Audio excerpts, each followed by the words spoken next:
2 years. That's how long this house sat sealed shut after the owner passed away. The city posted warnings on the door. We saw a chance to save a home that most people had completely given up on.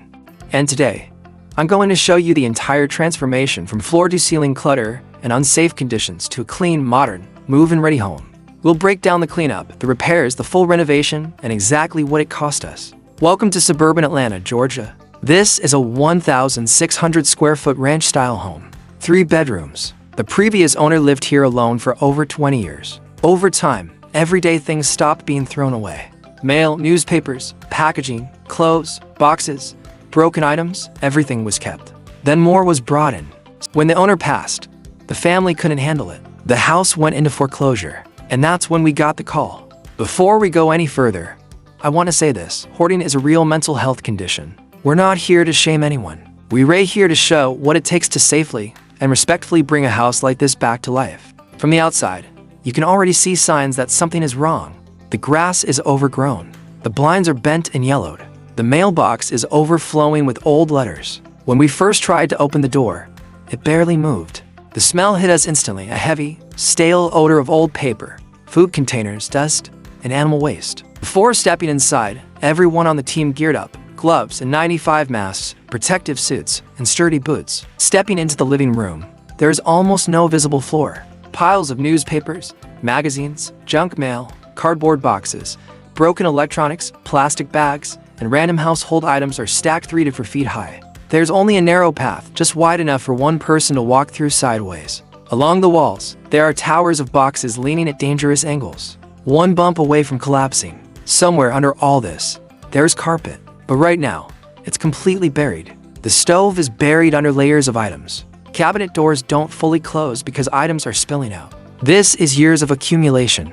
To enter the first bedroom, you have to climb over a knee-high pile that covers the doorway. Inside, the bed is buried. Clothes are stacked everywhere, on the floor, on furniture, on the bed, hanging from the closet door. The second bedroom is supposed to be an office, but you can't even see the desk. Shelves are bowed under the weight of boxes and binders. The closet is packed to the ceiling. The master bedroom is filled with bags and boxes, plus old furniture stacked on top of each other. The closet doors don't open more than a few inches because of everything piled in front. The bathroom is extremely cluttered as well. There are signs of long-term moisture, peeling paint on the ceiling, stains around the shower. It's functional, but barely. Every single room, every single closet, every single surface is covered. This is what a real hoarder house looks like. Step 1 is assessment and safety. We inspected for structural damage in the floors and walls. We looked for signs of pests. We shut off water at the main until we could confirm there were no leaks. The good news: the structure is okay. The bad news: there is minor mold in a few areas and clear signs of rodents in the kitchen and attic. That means this cleanup is not just cosmetic. Phase 2: deep cleaning, pest control, and odor removal. Phase 3: repairs and renovations. Phase 4: final finishes and staging. Let's start with the part everyone wants to see: the cleanup. For 3 days straight, a crew of 6 people worked inside this house. The keep pile was for important documents, photos, and a few sentimental items that the family wanted us to save. Everything else went into heavy-duty contractor bags or straight into large rolling bins. By the middle of day 3, all 3 were overflowing. As the piles disappeared, we started to see the actual house, and with that came more problems. Underneath, the subfloor showed signs of moisture in several areas. The kitchen floor had spots where the vinyl had peeled and the subfloor felt soft. None of this is surprising in a hoarder home, but it all has to be fixed. Dumpster rentals and disposal fees, $1,100. Protective gear and supplies, $200. Total for initial cleanout, $4,500. They sealed entry points, set traps, and applied treatments in the attic, crawl spaces, and behind appliances. Pest control cost for $150 for initial treatment and follow-ups. Every hard surface in the house was cleaned with commercial-grade cleaners and disinfectants. Walls, baseboards, doors, cabinets, countertops, and fixtures were scrubbed because years of dust and particles had been circulating through the vents. Odor and cleaning phase cost: professional cleaning team $1,300. Duct cleaning for $100. Equipment rental for air scrubbers and ozone generators $500. Total $2,200. Now that the house was safe, mostly odor-free, and empty, we could really see what needed to be repaired. In the living room, every inch of carpet and padding had to go. We cut out that section and installed new plywood. In the kitchen, we removed the old vinyl, treated a few areas of minor surface mold with antimicrobial solution, and installed new underlayment where needed. The hall and bedrooms all had the same treatment: carpet removed, subfloor inspected, repaired, and prepped for new flooring. The walls were in mixed condition. Some lower sections near the floor had minor staining and light mold from trapped humidity. We cut out any questionable sections, installed new drywall patches, and applied a full skim coat in several areas to smooth out heavy imperfections. Structural repair and drywall cost: lumber and drywall materials $800. New baseboards and trim $650. Labor for carpentry and drywall work $2,100. Total $3,750. The old ceiling fans were outdated and caked in dust. Some light fixtures had yellowed plastic and grime that wouldn't fully clean off. We brought in a licensed electrician to do a full safety check, but we took this opportunity to replace every outlet and switch with new decor-style white ones, and upgrade all the major light fixtures. Electrical cost: outlets, switches, and cover plates $300. New fixtures and ceiling fans $850. Total $2,550. The cabinet boxes were solid wood, just filthy and outdated. So instead of tearing them out, we cleaned them thoroughly, sanded them, and gave them new life with paint. The countertops were old laminate with burns and stains that wouldn't come out. Those had to go. For the backsplash, we added simple white subway-style tiles for a fresh, timeless look. But we were able to replace the range and fridge with a stainless steel set from a scratch and dent outlet at a discount. Kitchen cost: cabinet cleaning, sanding, and paint supplies $350. New hardware $100. Countertops installed $1,100. Backsplash materials and labor $600. Appliance package $1,000 to $100. Plumbing and install labor $800. Total kitchen phase $5,150. The bathrooms were heavily used but not destroyed. Both vanities were dated, with worn finishes and stain tops. We decided to replace them completely. New vanities with stone-look tops, updated faucets, new mirrors, and modern light bars above each sink completely changed the look. We replaced both toilets with new, efficient models. The tub and shower surrounds were in decent structural shape, but needed serious cleaning and caulking. After deep cleaning, we rake-caulked all seams and reglazed one of the tubs to give it a fresh white finish. Bathroom cost: to new vanities and tops $1,100. Faucets, mirrors, and lights $700. Two new toilets $500. Reglazing and caulking for $100. Labor $900. Total bathrooms $3,600. Now for one of the biggest visual changes: flooring and paint. We knew we wanted something durable, low maintenance, and appealing to future buyers. We chose luxury vinyl plank flooring for the main living areas and bedrooms, just like we did in the flooded home project. It looks like hardwood, handles wear and tear, and is easy to clean, perfect for a house that has been through a lot. For the bathrooms, we used ceramic tile. Flooring cost: LVP for about 1,200 square feet at $3 per square foot plus underlayment for $1,100. Tile and supplies for bathrooms $600. Installation labor $1,600. Total flooring $6,300. For paint, we wanted to erase every visual reminder of the home's previous condition. That meant a full prime and paint job on all walls, ceilings, and trim. We used a stain-blocking primer to seal in any remaining odors and discoloration. For the walls, we chose a light, neutral greige, something warm but bright. Ceilings were painted pure white. Trim and doors got a semi-gloss bright white for a clean, crisp contrast. Paint cost: primer and paint materials $850.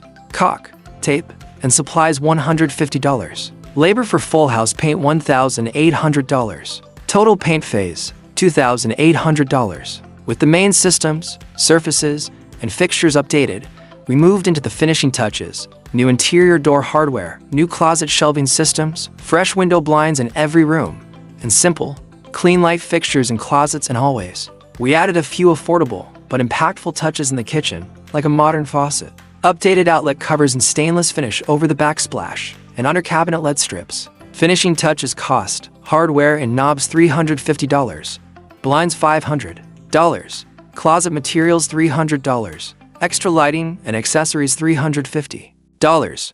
Total finishing touches $1,500. Outside, we couldn't ignore curb appeal. Hoarder houses are often known in the neighborhood, and we wanted this one to stand out in a positive way. We had the yard cleaned up, overgrown bushes trimmed, dead plants removed, and fresh mulch put down in the beds. We pressure washed the driveway, walkway, and exterior siding. The front door got a fresh coat of deep blue paint and new house numbers. Exterior cleanup cost, landscaping, and haul off $600. Pressure washing $300.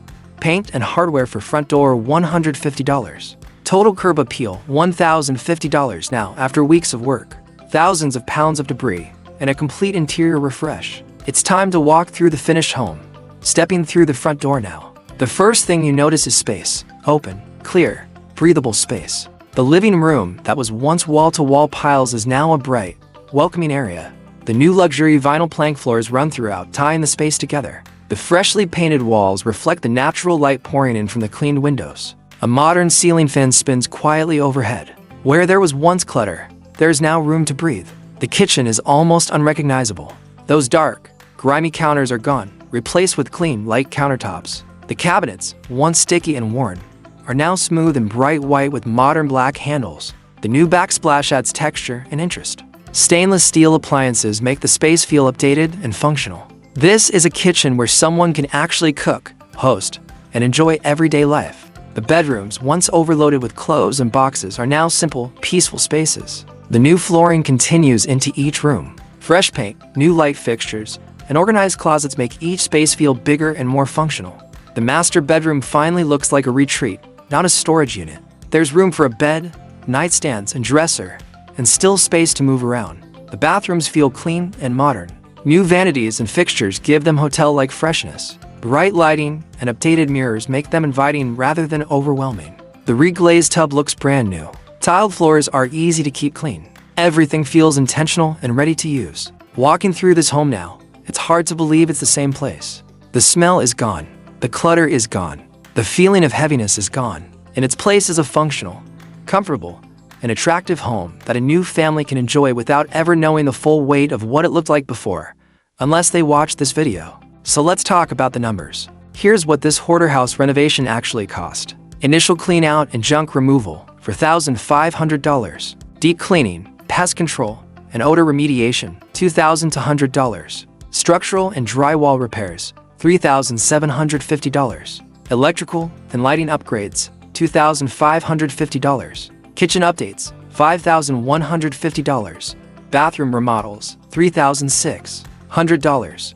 Flooring $6,300. Paint $2,800. Finishing touches $1,500. Exterior and curb appeal $1,050. Permits, inspections, and miscellaneous cost $1,100. Our total renovation budget for this hoarder house $34,500. We purchased this property as is for $90,000. Add in renovation and holding cost, and our all-in investment is around $128,000. After the renovation, the home appraised at $225,000. That's nearly $100,000 of equity created by taking on a house that most people were afraid to even walk into. But beyond the numbers, there's something more important. A home that was once a source of stress for the family, an eyesore for the neighborhood, and a health hazard for anyone who entered is now a clean, safe, welcoming place for a new family to start fresh. A chapter that ended in chaos and clutter has been rewritten into a story of restoration and renewal. Here are a few lessons we learned from this hoarder house project that might help you, if you ever consider taking one on. First, respect the story. Hoarding is complicated and deeply personal. Approach these homes with empathy, not judgment. Second, don't underestimate the cleanup. The cleanout phase is often more expensive and time-consuming than people expect. Build that into your budget. Third, prioritize safety. Use proper gear. Bring in professionals for pest control and mold treatment, and never cut corners on health-related issues. Fourth, look for the bones. Even behind extreme clutter, many hoarder houses have solid structures and huge potential. If the foundation, roof, and main systems are sound, the rest is just work. Fifth, use durable, easy-to-clean materials. After a house has been through this, you want finishes that will hold up. Things like LVP flooring, quality paint, and simple fixtures. If you made it this far, thanks for sticking with this entire transformation. If you want to see more extreme before and after renovations, hoarder houses, abandoned homes, fire-damaged properties, and more, make sure to subscribe and turn on notifications. In our next video, we're taking on a house that was left full of animals and completely destroyed inside, and we're going to bring it back step by step. Thanks for watching, and remember, no house is beyond saving if you're willing to do the work.